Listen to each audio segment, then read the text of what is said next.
Alright everybody, what's going on? It's Thundershot, and we are here with the Money in the Bank pay-per-view review for this month. Couple things I want to point out. Number one, for fucking Christ's sake, this is an English review. Goddamn, when I put English in the title, it's clearly English, like English words in the title. A lot of morons come here who don't speak English just looking for the results. See that it's not the results, leave a dislike and leave. That's why I kind of laid off the reviews.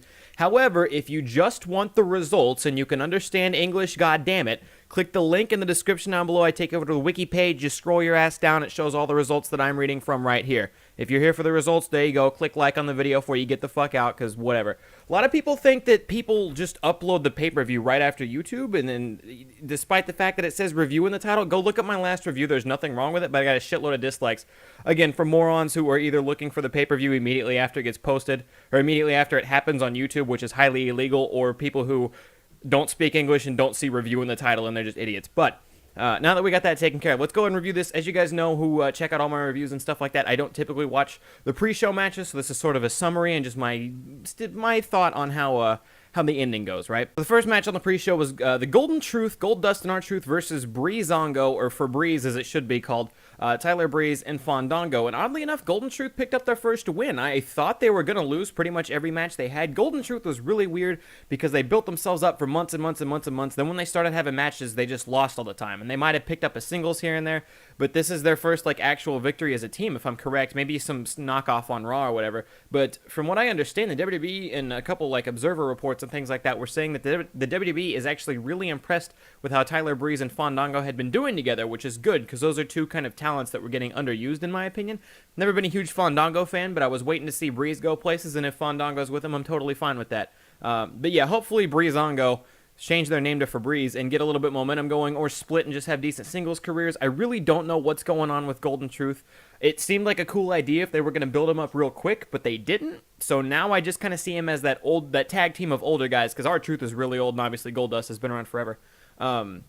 That tag team of older guys, sort of like a lesser Dudley Boyz that just puts over the new up-and-coming tag teams. I don't know what they're going to do with it. I would have initially liked to see them get launched to the top, but now it's sort of iffy. I don't know how I feel about Golden Truth yet. Hope Breezango can go places in the future. Next match on the pre-show was the Lucha Dragons, Kalisto and Cara versus the Dudley Boyz. Apparently they beat the Dudley Boyz. I hadn't heard much about the Dudley Boyz for a while, though I think I missed Raw last week. I think I was really, really busy last week. I didn't catch all of Raw. In fact, I was in Denver. I was on a family trip in Denver, so my apologies for not being completely up to date. If I missed something, feel free to let me know in the comment section down below. Don't really care about Lucha Dragons versus the Dudley Boyz. Kalisto looked like he was having a good time on a singles career. I don't really care for Cara. I don't know why they keep making them tag. Let Kalisto go be an awesome singles competitor. Let him build himself up and let him be the next goddamn Rey Mysterio. It's all right there. Why are they doing this to us? And the Dudley Boyz, holy crap. The Dudley Boyz are just not someone really on my radar right now. Personally, I'm waiting for whenever it happens. I don't want it rushed or anything, but whenever it does happen, I'm waiting for the New Day to lose the tag team titles, and when they do, whoever they lose it to, they'll probably have a decent reign, and then I think it would be cool to see the Dudley Boyz at least get one more tag team championship reign under their belt, because they are the 9-time tag team champions in WWE. It would be 10 times if they got one more title reign, and I hope to God, before they really start going downhill, because they've got good years left, but before they really start going downhill, that they get a good match in. But yeah, Lucha Dragons won that match, and it was 8 minutes and 48 seconds. So Kalisto still looks good. Dudley Boyz don't really get hurt because they're the Dudley Boyz. That's kind of how that works. That's kind of how that works now. But again, those teams are still in iffy spots. And again, I don't watch the pre-show, so I didn't see those two matches. Can't give an honest review of what I thought of them or how they went. To move on next, we have the tag team match. We have the New Day with Xavier Woods against Carl Anderson and Luke Gallows, the Bullet Club, versus Enzo and Cass versus the Vaudevillains.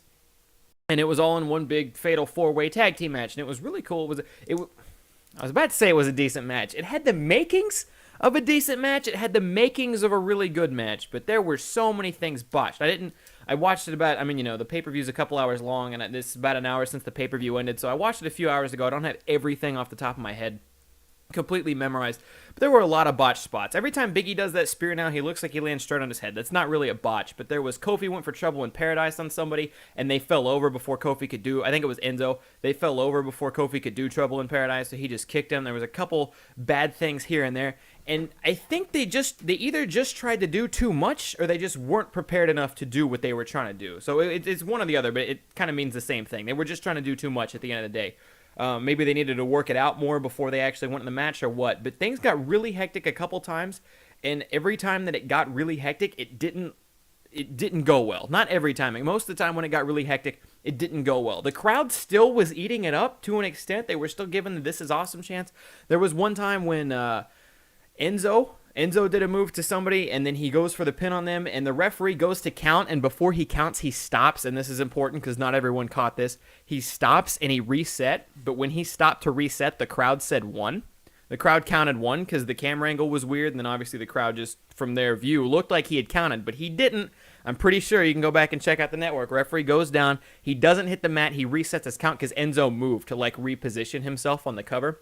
And the crowd said 1, and then the referee counted 1, crowd said 2. The referee actually picked his hand up, then counted 2, and when he counted 2, the crowd said 3. Ref was only still on 2. Then the ref picked up his hand, and then one of the Bullet Club members pulled Enzo off whoever he was pinning. I think it was one of the New Day. I'm not sure. Again, it was a few hours back, but bear with me here. So yeah, definitely only a 2 count on that one. I saw a lot of people on Twitter saying that was 3, that was 3. Go back and look at it. The ref does not go all the way down, and he resets his count because Enzo was moving to get readjusted, and the referee restarted the count there. Crowd kind of threw everyone off on that one. I just wanted to say that wasn't a botch, but it totally looked like one. And then the ending was really messed up because Aiden English was getting held over by someone, by Carl Anderson or someone on the Bullet Club, and Kofi reaches in and he tags Aiden. He does not tag the Bullet Club member, he tags Aiden. And then all this crazy shit goes down haywire, people coming in and out, finishers getting hit left, right, center. And then at the very end, Kofi and Big E do their big move on one guy, roll him out of the ring, and then Kofi runs over and pins Aiden English, who was tagged, was not the legal man anymore. You can go back and watch that as well. The wrong man got pinned at the end of the tag team match, and the referee counted at 1, 2, and 3. WWE going a little TNA there, but it was a really, really crazy, hectic match. And again, they either just weren't prepared for it or they tried to do too much. Wasn't a great match. New Day still champion. I'm not going to lie, guys. I fucking love New Day. I can't get over, you know what I mean? I love New Day. One of the few people who really like the Vaudevillains, and I think they're going to be really, really good someday with any luck, whether they split or not. I like the Vaudevillains. Enzo and Cass are great. I mean, you know. But I'm kind of ready for the title to get off New Day. Like, I feel like they've had their really good run, and they don't need the title to keep having a really good run of people loving them or hating them, depending on what they want. I'm just kind of ready to see the title get passed on to somebody else. Make somebody else great, too, because the New Day's not going anywhere, right? Right now, the New Day's established. People love them. So if they put the title on Enzo and Cass, or the Vaudevillains, or the Dudley Boyz pick it back up, or who the hell ever, everybody's still going to love the New Day, right? New Day's still going to be around. They're not going anywhere. So I want to see the titles on somebody else personally in the tag division. And that match was really wonky. Fatal 4-way tag match was really something else, but what are you going to do about it? Next match, we have Baron Corbin and Dolph Ziggler. I'm not going to lie to you guys. At this point, I was switching back and forth a lot between the NBA Finals on matches I didn't care about. This was one of them. The NBA Finals, Game 7 was fucking insane tonight. Holy shit, the Cavs pulled it off. But aside from that, no real surprises here. Match went 12 minutes. This match actually went longer than the Fatal 4-Way Tag match. Fatal 4-Way Tag match had all that crazy hecticness and a bunch of action, botched action, but a bunch of action packed into 11 minutes 43 seconds. Corbin and Ziggler went 12 minutes 23 seconds, as weird as that is. And yeah, Baron Corbin won. Nothing too crazy, nothing too unexpected. I'm ready for this feud to be over now. I don't really like seeing Dolph Ziggler jobbing people out. I want to see him back on the top soonish, but Baron Corbin has a lot of potential. Some people don't like him. Some people think he's really like he's just a generic big guy. I've heard Mike from Laughing Stock Media says, "Oh, he's just going to be the next Test, pretty much." I disagree. I think he's got more potential than we saw at a Test. Now, whether he actually becomes Test or he lives up to the potential that I sort of see in him is something else. Funny tweet that I saw. It's on paper. If you look at Baron Corbin's history on paper, he won the Andre the Giant Memorial Battle Royal match at WrestleMania in his very first match ever. I'm pretty sure. Yeah, it was at WrestleMania. And that's one of his victories. And then his next victory is 2 or 3 victories over Dolph Ziggler, a former 2-time World Heavyweight Championship. And that's his resume, which is really impressive on paper. But once you realize what the Andre the Giant Battle Royal Memorial Battle is, that's way too big of a fucking title. Super Saiyan God, Super Saiyan. And then it's Dolph Ziggler who's just kind of jobbing his thing now, right? It's not that impressive anymore, which is funny. But yeah, Baron Corbin picks up the win. I'm just ready for both these guys to move on. I hope they both have good things for them in the future. But that I was done with that feud, so it was nothing too impressive or exciting to me. Charlotte and Dana Brooke versus Natalya and Becky Lynch fucking changed the channel. Charlotte and Dana Brooke won, which kind of caught me by surprise. I think most people expected Charlotte and Dana Brooke to win. I was hoping that since the title wasn't on the line, it was going to be another one of those scenarios where they make Charlotte look bad, because I want to say Charlotte's lost to Paige twice or something like that with the title not on the line. I might be wrong. Like, recently lost to Paige twice. However, I can see them wanting to, they're trying to build up Dana Brooke as well right now. So they're putting Dana Brooke over in that regard. I don't really care about the women's division at the moment. I still don't care. End of the match, most interesting thing of the night. End of the match, I do love Becky Lynch. I want to point that out. I really like Becky Lynch. End of the match, Natalya just starts beating the crap out of Becky Lynch for no reason, which personally, I don't mind a Natalya heel turn because I don't give a shit about Natalya. She reminds me of a rolling up on 40-year-old soccer mom, and she dresses like she's trying to be too cool and still hang out with the college girls. I don't know. It's really, Natalya just gives me a weird vibe, man. I'm not going to lie. But she turns on Becky Lynch, which I don't like, because that means Becky Lynch is going to be out of the title picture again for probably a couple months now, feuding with Natalya, which can screw off because I want the title on Becky Lynch really badly. However, it's not all bad because it frees up the opening for Sasha Banks to come in, and it's been rumored for a while Sasha Banks is prepping for a return for the next pay-per-view. So expect tomorrow night on Monday Night Raw, Sasha Banks to go ahead and step in, probably, if not really soon. If not this month, I would almost say definitely next month. Sasha Banks coming back and challenging Charlotte for the title. I would love to see Sasha take it off of her, but it's highly unlikely. Not highly unlikely. Sasha might be the one to do it. I was reading some other people's Twitters who they were really expecting Charlotte to step over some of the wrestlers who had been here for a while. And the only one I can think of off the top of my head now is Paige, but that's kind of iffy. I expect Sasha, if not, expect another victim for Charlotte to take over. I take back what I said a minute ago. If it is Sasha, Sasha's the one who has a real chance of taking the Divas title from Charlotte, and that would be cool too, but I still really like Becky. Becky and Paige are my number 2. Becky, Paige are my 1 and 2 for the Divas division, and then Sasha's number 3 for me.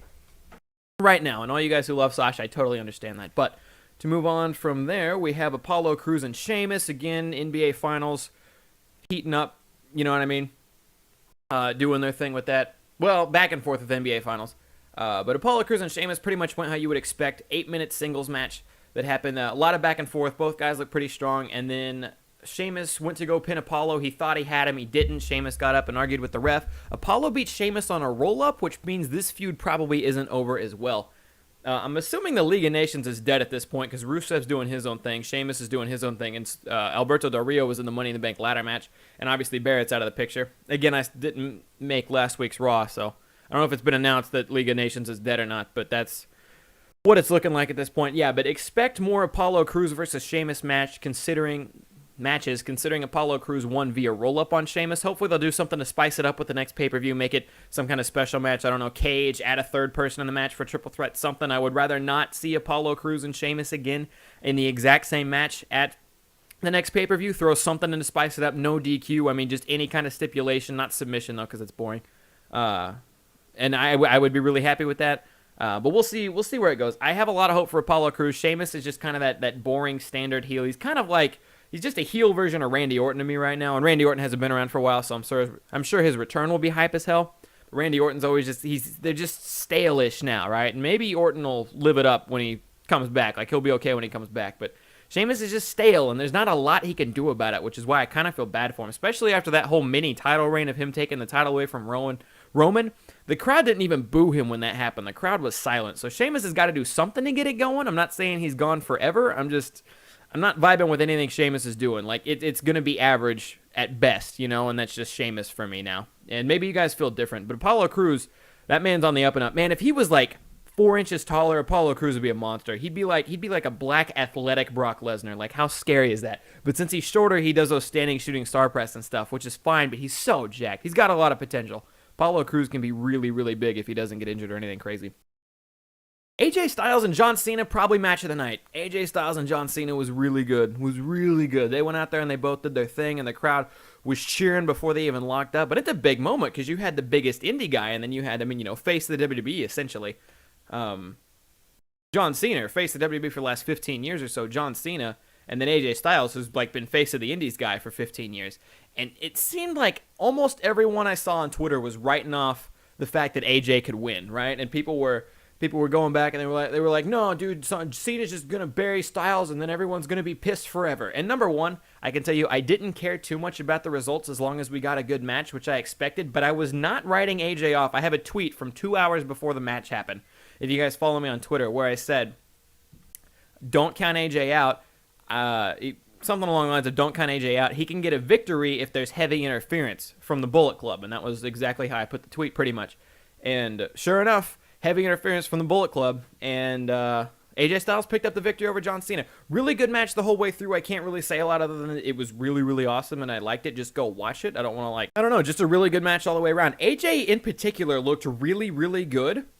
And then he needed, I think they did, the way that they did it was just about perfect. Because AJ looked really, really good, but he needed help to win the match. And I think that's kind of how it, if they were going to make AJ look that good in the beginning, he either needed to lose in the end, which everyone expected, or he needed help to win the match, and he got it. Because throughout the whole match, he was doing some crazy stuff to Cena. He had Cena on the ropes the whole time. Cena was bumbling around. Yeah, just a good match. Go watch it. It went 25 minutes long, and you wouldn't even think it was 25 minutes because the whole thing was really good. There weren't that many lull moments. It was just well done. Real quick, I want to talk about AJ Styles as a whole. He's grown on me since he jumped in the industry. I still don't understand. There are AJ Styles fans out there who think he's been booked really poorly and think he's buried already, which is insane, because I want you guys to understand this real quick, right? AJ Styles just newbie, okay? For the sense of the WWE, comes into the WWE newbie. He had a break-in period with Chris Jericho where they traded wins, and then he immediately went straight up to the WWE title. He had matches with Roman Reigns that were really good matches that ended in both of them ended in some sort of interference or another, right? And then he had a really good match with John Cena. So he went straight from the World Heavyweight Champion to the face of the company for the last 15 years. Winning or he could have lost all those matches, and AJ's career is still fine because he's at the very, very top, putting up top matches. I said this on Twitter earlier. I think AJ cannot talk tonight. I think AJ would have one, if not two or more, of the best matches of the PG era if they weren't ending all of his matches in interference. Bugs the crap out of me that especially his matches with Roman all ended in interference. That very first match they had a couple months ago, I don't remember the name of the pay-per-view. Very first match they had a couple months ago with AJ and Roman. I don't like the way my hair looks, and when I don't like the way it looks, I'm more keen to pushing it out of the way. I'm sorry. But that first match that he had with Roman started out as a singles match, and then interference and weird shit kept happening, so it ended up being a no disqualification falls count anywhere match, or you can't be counted out match. No disqualification, can't be counted out match. And then the next month, they had another match that was no disqualification, and it didn't solve anything. And the first match was essentially Gallows and Anderson and the Usos versus Roman and AJ. That's kind of how it ended. And then the second match, the whole match was, the Bullet Club versus Roman and the Usos. And that was dumb because the times that you saw Roman and AJ having matches by themselves, like when they were just out there going back and forth, fantastic back and forth exchanges, both men looking really good. Those matches came off well. I think I liked one of the Roman matches more than the other, but then it was the same thing with Cena. Him and Cena back and forth looking really good. Again, top 5 matches of the PG era material, right? With both him and Roman and this match here with him and Cena. And then they always end in interference. That just kills it for me personally. Just let the guy have a damn match. Also, I want to point out AJ's done really, really good for coming to the WWE. He came in the WWE. He had that breaking in period with Jericho. He had that really awkward period with the Bullet Club for the longest time, where he was a face and they were heels, so it made cheering for them as a team really weird. And then he completely cut ties with them, and then he was a face. He was a full-on face, fuck the Bullet Club, I'm doing my own thing for an hour, and then he heel turned on Cena, and I think he's finally got his shit figured out now in the heel game, and that's fine. I just hope he gets himself straightened out so we can just stick with something, because it was just the Bullet Club being introduced was just really, really strange. And then watch this, they're going to bring out Finn Balor tomorrow night, and everything's going to get shaken up again, because now is he face or heel, and what the fuck happens now? You know what I mean? It's just going to keep hitting the fan, but yeah. And then to talk about John Cena real quick, I should be posting the images up as I talk about it. Not necessarily pay-per-view related, but John Cena posted the shirt he was wearing at Money in the Bank. John Cena posted an image on WWE a couple weeks ago, or on his Twitter a couple weeks ago, and it said, "New John Cena merch, check it out." And it's a John Cena, and the picture should be up there. John Cena shirt, and the Cena logo looks really, really similar to the Pabst Blue Ribbon beer can, the actual beer can logo itself. It looks like that. So Pabst Blue Ribbon, or PBR, sends out a tweet, says, "Hey Cena, we have something along the lines of, hey, we have a chokehold too," or something like that. It's called the cease and desist, because his shirt looked almost just like the Pabst Blue Ribbon logo, same color, same style, same everything. So they were going to give Cena a cease and desist if he released the merch. But then, lo and behold, right before Money in the Bank started, Cena sends out another tweet that says, "You can't see, send desist me."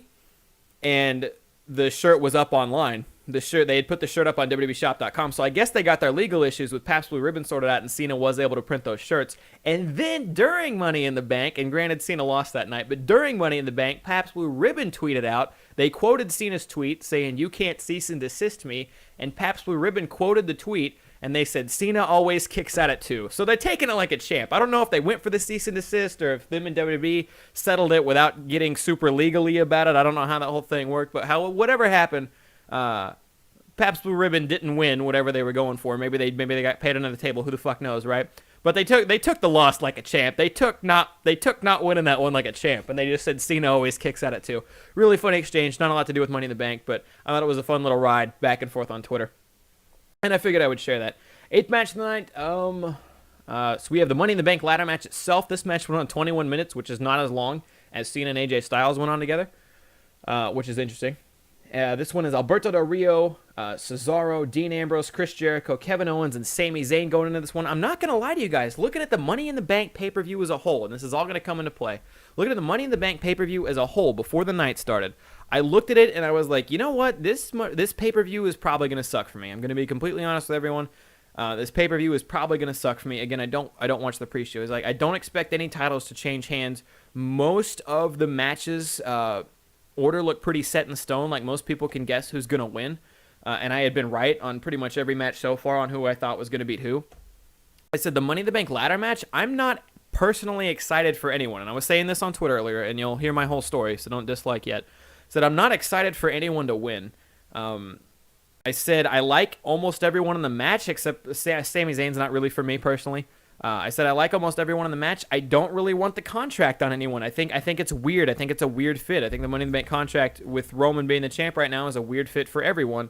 And I don't like the idea of any of those guys actually having the contract. So I wasn't pumped about the Money in the Bank match itself. And then I talked a little bit about the championship match. And I said I love Roman. I'm a Roman fan still. Excuse me. I'm a Roman fan still, but where he's in this weird place with the crowd and where he has the title and where we know he's going to win pretty much every single match, it's bittersweet being a hardcore Roman Reigns fan like I am. Again, I fucking love Roman. I can't say that enough. It's bittersweet being a Roman fan because on one hand, like, if he loses, I'm going to be upset. But on the other hand, we almost know for a fact with pretty much going in almost any match that Roman isn't going to lose. Roman's going to win every title match he's in, and this is the mindset I had a couple hours before Money in the Bank. I was like, Roman's going to win every title match he's in, so that makes the match itself a lot less exciting knowing Roman's going to come out and spear someone for the win at the end of every match. So it was a bittersweet moment for me, and this is where Money in the Bank really started to surprise me and kick my ass, and I loved it. But to get back into the actual Money in the Bank ladder match itself, don't have a lot to say about the match as a whole. There was one spot where Kevin Owens got slammed on a sideways ladder that looked really cool. The overall match was fine, a lot of back and forth. Finals were heating up during this part, so I didn't see as much of it as I would have liked to. There was a part near the end where it got really awkward, where all 6 men were trying to climb the weird puzzle ladder thing that they'd set up in the ring at the stage. There were 4 ladders up there, and 6 people were on them at once, and people were getting peeled off and falling off, and Sami Zayn almost won like 19 times, which scared me, because again, Sami Zayn is not... I'll talk about Sami Zayn here in a minute, but Sami Zayn's not really... For me, he was the one guy in the match I was like, okay, as long as anybody but Sami Zayn wins, it won't be horrible. Like, I'm probably not going to like it, but as long as anybody but Sami wins, it won't be that bad.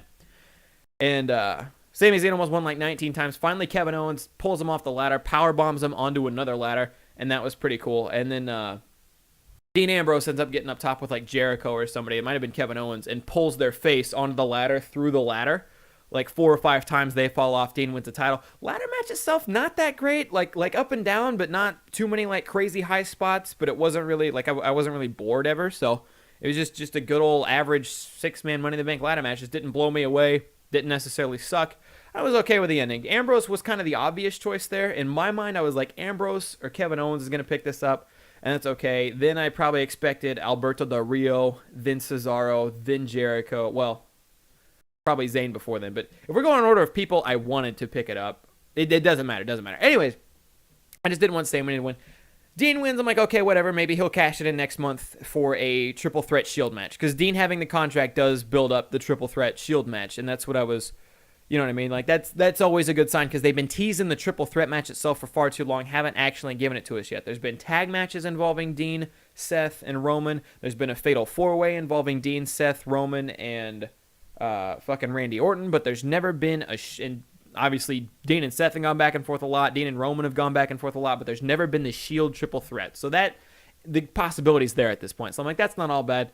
Whatever. Match is okay. Moving on, Rusev and Lana versus Titus O'Neil, and he won via submission. Not going to lie, this was the ending to the NBA Finals, and it was so good, and I just watched the Cavs take the win for all 8 minutes and 30 seconds this match. Didn't see any of it. Got the feedback on Twitter from the people, and my whole thing with this match is I pretty much knew Titus was going to lose this. They're building up Rusev. They've been building up Rusev. Vince hates Titus. He wanted to fire him after that thing, and then he ended up suspending him instead. So they're going to be shitting on Titus for a while. I was like, if they just make Titus look strong and look good, and then he loses, it's still okay. So I tweeted out, I'm like, hey guys, I know Titus lost, but did he at least look good? My general answer that I got from Twitter was they tried to make him look strong and it didn't work out very well. And then at the end of the match, Rusev made him tap and cry in front of his family.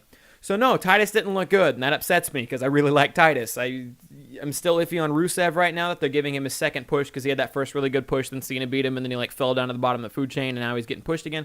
I'm okay with Rusev. He looks thinner. He looks better than he did on his first reign, so I have hopes for Rusev, but Titus, I want Titus to do good thing. I don't want Titus to be getting Zack Rydered right now. That's my worst fear. My worst fear of the moment is that Titus is getting super hard Zack Ryder, and he'll be in NXT in a couple of years. Isn't that scary as shit? You can go from U.S. champion, and just because one bad thing happens to you or one slip up and Vince doesn't like it, years later you're in the developmental division. Isn't that scary as fuck? I don't want that to happen to Titus painfully badly. Would also like to see them bring back up Ryder, for the love of God. His one night of being Intercontinental Champion was the best Intercontinental Champion we've had in a while.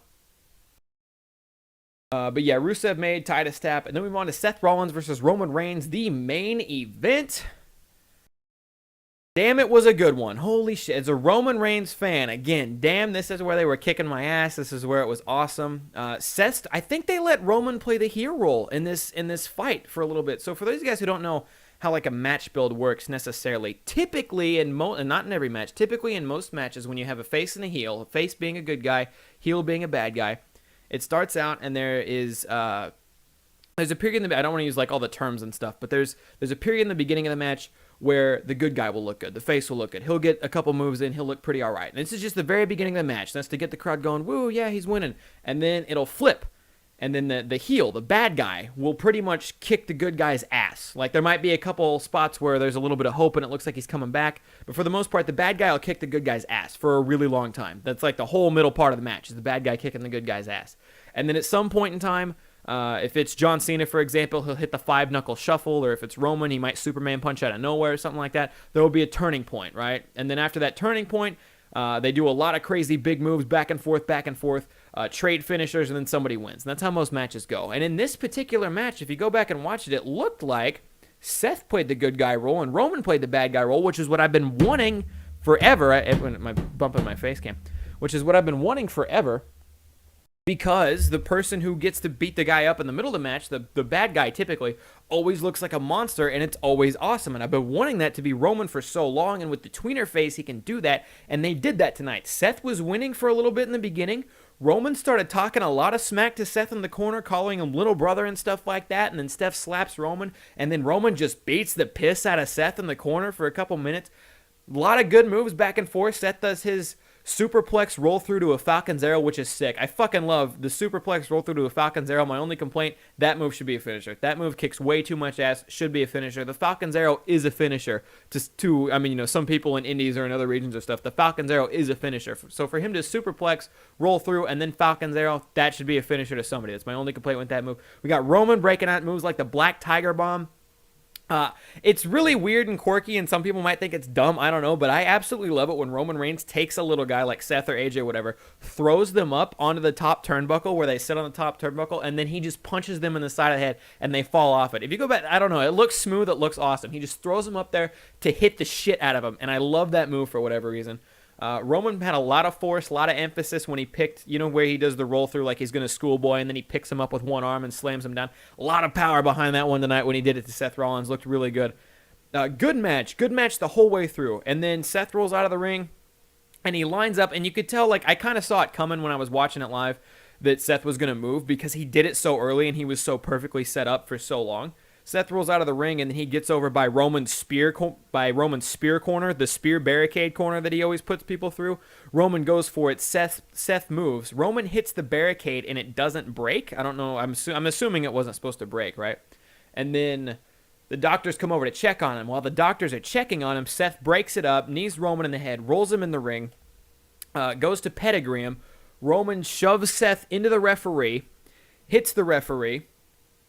So the referee gets knocked down. Then Roman spears Seth, spears him, counts down 1, 2, 3. Where's the ref? Oh, here's the ref. The ref rolls over. 1, 2. Again, Rollins has been down for like 15 seconds now. Oh my God, Seth kicks out at 2. Can you believe it? I can't believe it. So Roman lines up for another spear. Seth does the coolest thing I've ever seen anybody do with a spear, probably. Seth jumps up, catches Roman mid-spear, and pedigrees him just out of the spear. You have to see it. Like, I can't explain to you how, you just have to see it. Pedigrees him out of the spear, and it's fucking glorious. And honestly, that's where the match should have ended. Now, I'll explain a little bit more on that better, but I think to sort of protect Roman and to still keep Roman looking strong, they didn't end the match off the caught pedigree, because the caught pedigree was so hyped. That's where the match should have ended, in my humble opinion. But I'll explain why they probably didn't do that and why that might be a good choice here in a minute. Give me 1 sec. So the match didn't end there. Seth Rollins lines up for another pedigree. Roman's got nothing left. He banged his head. He got pedigreed out of his spear. He gets up. Seth Rollins pedigrees him again. Pins him 1, 2, 3. Seth Rollins is the new champion. I don't think anybody expected that, because Roman is supposed to remain the champion for a long time, and Seth's out there celebrating, kicking ass. I can't believe it. I won. Roman's like dead. Roman rolls out of the ring. He's like dead, laying on the ground. Can't believe Seth Rollins won. And Dean Ambrose music hits. And Seth's like, he's not even freaking out. Seth is standing. He's aware. He didn't just get his ass kicked. He's fine. So Seth's up there, and he's okay, and he's looking down the ring. He's like, okay, bring it. He's like, I'm fine. Bring it, Ambrose. Come on. Seth is ready for this. And then Ambrose comes from the other way, hits Seth in the back of the head with the Money in the Bank briefcase, cashes it in, hits Seth with a Dirty Deeds in a match that in total lasted 9 seconds.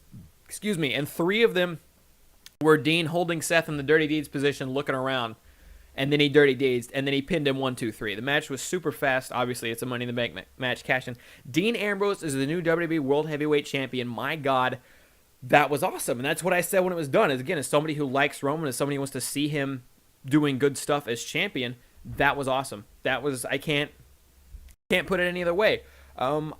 There is one thing I hope for, and one thing that if it doesn't happen could end up being a bad thing, a really bad thing, specifically for Roman in my eyes. They need to come out tomorrow night on Monday Night Raw, and they need to say something along the lines of, yeah, when Roman speared the barricade, he got a concussion, or he got a horrible head injury. It would probably be better if Roman wasn't even on Raw for a couple weeks or a month, maybe give him some downtime now, because he's been putting in so much fucking work for so long, like years now, just week in and week out of this shit, since he came back from his injury before he won the first Royal Rumble that everybody started booing him at a couple years ago. He's been week in and week out with all this shit. So I hope to God they come out tomorrow night on Monday Night Raw, and they say, yeah, Roman suffered a severe head injury.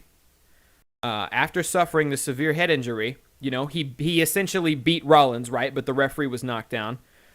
And then after beating Rollins when the referee was knocked down, took a pedigree out of a spear and kicked out of it, and then took a second pedigree and was done for the 3 count with a head injury. If them coming out and saying he suffered a head injury when he speared the barricade is like super crucial right now, right? Like in my eyes, at least, it's super crucial, because if they do that, then Roman's fully protected.